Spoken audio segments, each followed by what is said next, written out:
All right, now let me show you how to make our cards look like this. So if we do have a product of a given type in our shopping cart, we're going to display the quantity and buttons to change the quantity. Otherwise, we're going to display add to cart button.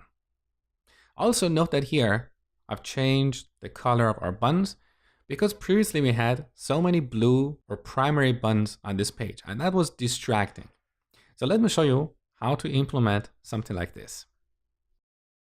So back in our product cart component, in a footer, I want to display this button add to cart only if the quantity is 0. So very simple. ng if we get the quantity and compare it with 0. Now, otherwise, we want to display a template. Let's call that update quantity. Now here, I want to put this div inside that template. So ng template, we give it that ID that is update quantity. Now here I want to have a row with 3 columns.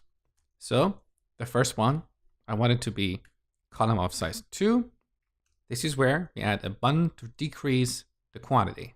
So button with 2 classes, btn and btn secondary to make it look gray. Also, I want to apply btn-block to make sure this button fills the entire column. Okay, so the label for this button is minus. Then we're going to have another column. I didn't set the size here because I want this column to stretch and take all the available space. Now inside this column, we're going to render the quantity. So this quantity we have here, I'm going to move it right here. And we don't need this div anymore. And the last column. Here I'm going to get our first column, copy, and paste it here. And then change the label of this button to plus. Now, before we preview this in the browser, let's also change the class of add to cart button from primary to secondary to make sure this is gray as well. Now back in the browser. All right, it looks a little bit ugly, so let me explain why. Let's inspect this element. So here's our row. Now look at the selected area. You can see the size of this row is bigger than the size of our cart.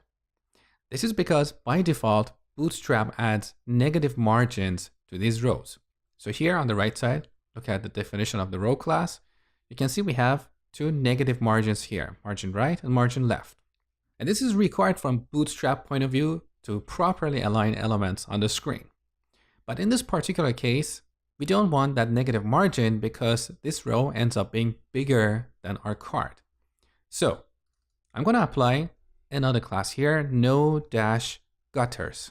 And this will remove the negative margin. Now look at the result. Our button looks a little bit bigger. And if you hover this element, you can see the size of the row is exactly the size of our cart. So this looks better. So we need to apply the no-gutters class on our row. And also, we're going to put this text in the center of the column. So back in our template, here is our row. I'm going to apply no gutters.